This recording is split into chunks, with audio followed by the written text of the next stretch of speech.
What's going on, gamers? Today we are going to dive headfirst into the Ruby life pools to break down the routing, important mob mechanics, and the general boss fights. Feel free to use the YouTube timeline to navigate to any part of the video you would like. If you find this video useful, hit that subscribe button. I post guides and videos centered around Mythic Plus with an emphasis on tanking. Let's not waste any time though and dive right in. Before we dive in, as of writing this script, this dungeon has an insane trash count and is pretty easy to go over percentage. In this video, the route that I'm going to walk through is roughly 100 to 105%, but groups can easily body pull trash.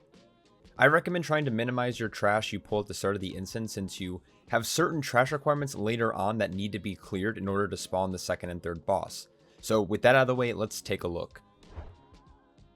Right off the bat, you'll notice a primal Juggernaut. You'll have to face off against two of these, and they're probably the most dangerous mobs to your group in the infusion chambers. This mob has two main abilities.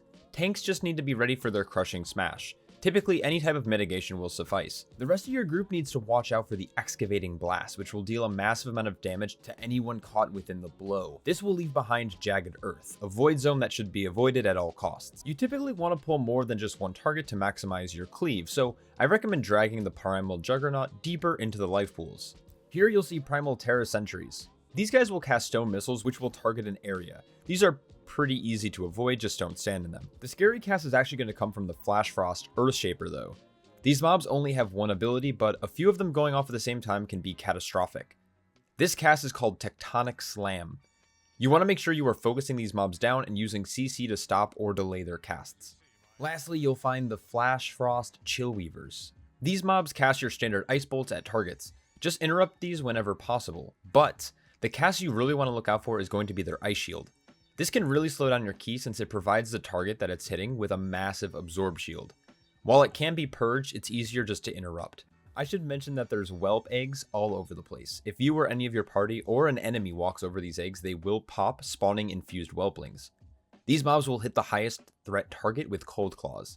This normally isn't an issue when there are just a few, but if the stacks do reach 8, the player will be stunned for 6 seconds. You'll need to be mindful of these. To navigate this area, I recommend pulling mobs back to line of sight if your group isn't coordinated with kicks, and then try to hug the right hand side all the way down the hallway. The last mob you're going to have to deal with is the mini-boss Defier Dragar. He has two main abilities. First, he will cast Steel Barrage on the tank, which is an onslaught of attacks. Tanks will want to use a minor or major defensive for this. Each strike will also spawn swirls underneath players, so just avoid these. Shortly after the barrage, he will cast Blazing Rush at a target. Be sure to sidestep this and make sure there are no eggs in his path.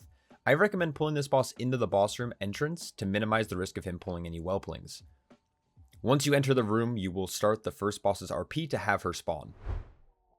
I've already done short 1-minute boss guide videos for these bosses, so I'm going to treat this like a refresher. If you missed those videos, go check them out. They should be on screen, but if I forget, they'll also be linked in the description below. During the boss encounter, all players are going to need to avoid the hailstorms, both the impact and the crystal that spawns. Whichever player is afflicted with Chillstorm needs to run away from the group, and be sure to save your movement cooldowns to get out of the inner circle. Also, before it erupts, don't be near any of the hailstorm crystals to prevent yourself from being pushed into them. At roughly 70 and 40% health, this boss will call whelplings into the fight. Be sure to move towards the boss to easily group up the adds and cleave them down. Healer, try to dispel the debuff around 5 to 6 stacks, and DPS just zug away. Lastly, just be sure to kick the Frost Overload cast once the shield breaks, and then like usual, it's just a rinse and repeat. Once Chillworn falls, you'll need to wait a few moments before the red dragonflight will assist you and your group. Click on a dragon and you'll be brought to the top of the Ruby life pools. This area up here is the main reason we try to skip so much trash down below. You'll need a good portion of this area cleared for the boss fight, and you'll also need to clear a set amount of adds in order for the boss to be available for engagement. I personally like to go counterclockwise first, starting with Thunderhead, the Storm Proto-Drake. This mob has 3 main abilities. First, he will cast Storm Breath. This is a massive frontal that needs to be avoided by all players. Next, he will cast Thunderjaw at the tank, which is a massive hit that also knocks the player backwards. I highly suggest facing your back into a nearby object or an elevated surface. Lastly, he'll cast Roiling Thunder. This will apply a debuff to 2 of your party members, and when this debuff expires, it does massive damage. So the strategy for this is by dispelling one immediately and then letting the other one expire to give your healer time to catch up. Moving forward, you're going to see a few different types of mobs. You have your little Scorchlings, and these guys will cast one ability called Burning Touch. This is actually a pretty nasty debuff if it gets to high stacks, so healer, just be sure to dispel this whenever the stacks get higher than 3. You'll also have to deal with some Cinder Weavers. Their main ability is Cinderbolt, which deals damage to a random party member. They will also occasionally cast Burning Ambition, which will increase their haste by 50%, but it'll also cause them to take 25% more damage. You can try to stun or purge this if you want, but if you leave it on, the mob will typically die faster. There are also Flame Dancers located around the ring as well. They will do a tank buster called Flame Dance that will hit the tank 4 times. Be sure to use CC or displacements to stop these casts before they finish. If they do finish the cast, your group will take a massive hit of magical damage. Lastly, the main objective is to clear all 4 of the Blazebound Destroyers. These mobs will cast Living Bomb at a random party member. This will deal fire damage over time, and then when it expires, it'll knock all players and primalists up into the air. This can actually be used as a way to interrupt those pesky Flame Dancers and Cinder Weavers. The last mini-boss you'll see around this area is the Flame Goler, a Fire Proto-Drake. I personally recommend skipping the mini-boss at all costs. He is worth a fair bit of percent and you don't actually need him. The way you avoid him is by staying closely stacked as a group and waiting for him to patrol the skies for a short period of time. If you do happen to pull him though, it's not a big deal, but it's definitely going to waste some time. If you decide or happen to pull him, he is very similar to Thunderhead. You're going to want to avoid his frontal. This time though, Fire Maw will apply a massive debuff to your tank. Lastly, he will have an aura called Molten Blood, which comes into effect at 50% health. He will radiate fire damage stacking, so you're going to want to hard focus this guy, burning him to 0 as fast as possible. Continue clearing around the Ruby life pools until all of the Blazebound elementals are defeated. If you happen to skip Fire Maw, you'll definitely have a little less space to work with for this, so you need to be aware of Fire Maw's positioning. Anyways, Kokia Blazehoof is your average ad control fight. Periodically, she will summon Blazebound elementals, which will cast a few interruptible and uninterruptible casts. Be sure to kill this ad immediately and cleave off onto Kokia. Just be aware of the Molten Boulders being sent in your direction. For brownie points, try to bait the Molten Boulder to an area that your group will no longer be in. For general movement on this fight, I recommend always trying to move in one direction, and stay closely stacked in order to make the boulder and ads spawn really consistent. Full in-depth boss guides will be posted once the season starts, where I'm going to talk about tips and strategies for each encounter, so this is just your casual reminder to subscribe. For the last part of the dungeon, you'll need to clear the entire boss's platform, so make your way down the stairs onto the Ruby Overlook. While moving through this area, you're going to notice a few different mobs. First, you have the Storm Warriors, which are pretty easy targets. They will cast Thunderclap, which is a small AoE that reduces your haste. If you can help it, try to move away from this ability, which should be fairly easy since it's only a 5-yard range. The next mobs you'll notice are the small little Primal Thunderclouds. These targets aren't too threatening, and they have an extremely low health pool. They typically just rush towards players and deal damage to anyone within 3 yards. The Tempest Channelers will deal a pretty massive amount of AoE damage to your group, and this is mostly a healer mob. Healers of the group, you need to be prepared for the Lightning Storm cast. Another dangerous mob in this area is going to be the Flame Channeler. The main cast you're going to need to watch out for and interrupt will be Flash Fire.